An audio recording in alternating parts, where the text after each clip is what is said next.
Perkenalan dulu, saya mahasiswa dari Universitas Islam Negeri Maulana Malik Ibrahim Malang dari jurusan Manajemen Pendidikan Islam. Nah, di sini saya mau membahas tentang perkuliahan daring, yaitu dari apa sih kekurangannya perkuliahan daring, apa sih itu kelebihannya, dan di sini saya akan menyampaikan opini dan aspirasi saya mengenai perkuliahan daring ini. Dari kekurangannya dulu ya.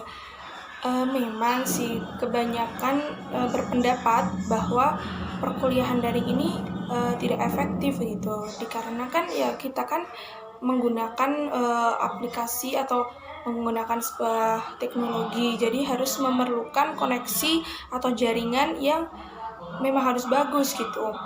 Dan di sini kendalanya yang terbesar yaitu koneksi atau jaringan yang harus bagus gitu. Tetapi kan teman-teman saya atau sebagian dari teman-teman saya itu kan tempat tinggalnya atau wilayahnya di berbeda-beda, gitu. Banyak yang koneksi jaringannya misalnya tidak bagus. Nah, terus mereka itu ketika akan kuliah daring, kuliah online ini, mereka harus pindah wilayah gitu, pindah desa atau pindah apa, kita harus keluar dari wilayah tersebut agar mendapatkan koneksi internet yang bagus seperti itu. Dan di sini juga saya sudah menerapkan atau melakukan perkuliahan daring melalui tatap muka, aplikasi tatap muka gitu. Memang dirasa sangat tidak efektif. Karena apa?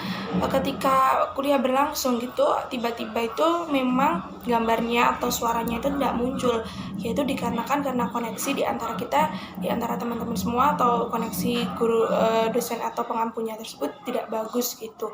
Karena koneksi internet ini menjadi faktor utama dari berlangsungnya kuliah daring ini. Nah, seperti itu.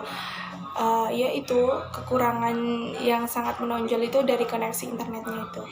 Nah, kan kita juga memerlukan kuota gitu. Di sini banyak juga mahasiswa yang berkeluh kesah tentang kuota ini. Jadi kita kan juga memerlukan biaya lagi. Selain itu, kita harus membeli kuota untuk kita bisa melaksanakan perkuliahan daring ini.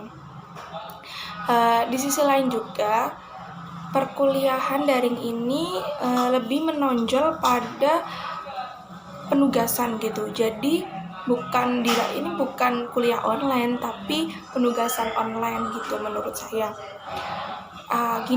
Jadi kita itu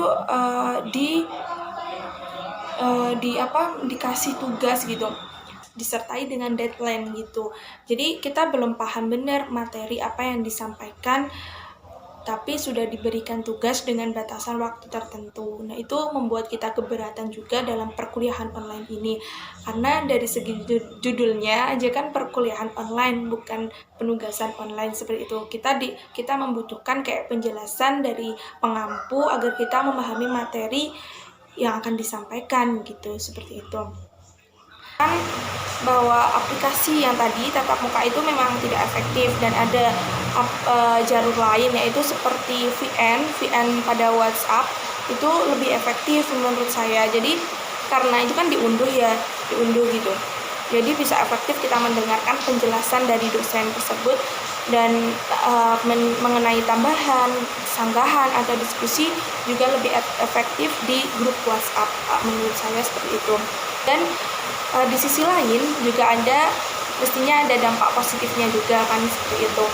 Dan dampak positifnya itu kita bisa maksimal gitu dalam menggunakan teknologi yang dulunya kita nggak pernah tahu tentang teknologi gitu. Sekarang kita tahu gitu teknologi manfaatnya gimana gitu, tahu aplikasi baru mengenai pembelajaran, mengenai forum-forum gitu. Dan di positifnya juga itu kita kan ini kuliah daring itu bisa kapan aja, di mana aja, waktunya kapan aja gitu. Jadi bisa tanya kita ke dosen atau chattingan gitu, PC sama dosen sama antar mahasiswa lebih leluasa juga seperti itu. Dan dari itu semua, baik dari sisi positif maupun sisi negatifnya, menurut saya ini semua tergantung pada diri kita sendiri, bagaimana cara kita menyikapinya. Jangan melulu kita menyalahkan pada sistem, jangan melulu kita menyalahkan pada keadaan atau kondisi. Perkuliahan ini tidak efektif, perkuliahan online ini tidak efektif. Sudah tahu keadaan ini tidak efektif, bagaimana semaksimal mungkin kita menyikapinya, semaksimal mungkin kita membuat diri kita itu efektif. Misalnya, waktu setelah perkuliahan online, kita itu nggak paham apa yang disampaikan, materi apa yang disampaikan. Nah, setelah perkuliahan online itu, kita bisa searching materi tadi yang disampaikan, bisa kita pahami sendiri. Jadi itu tergantung pada diri kita sendiri, dan manfaatin perkuliahan online ini. Jadi berusaha untuk aktif dalam forum-forum, berusaha untuk tanya kepada dosen jika ada yang tidak paham atas materi itu. Jadi dimanfaatin benar perkuliahan online ini, semaksimal mungkin kita mengefektifkan diri kita sendiri. Seperti itu pendapat saya. Itu saja yang bisa saya sampaikan. Semoga kita bisa bertemu di lain kesempatan, dan semoga apa yang saya sampaikan ini bermanfaat. Wassalamualaikum warahmatullahi wabarakatuh.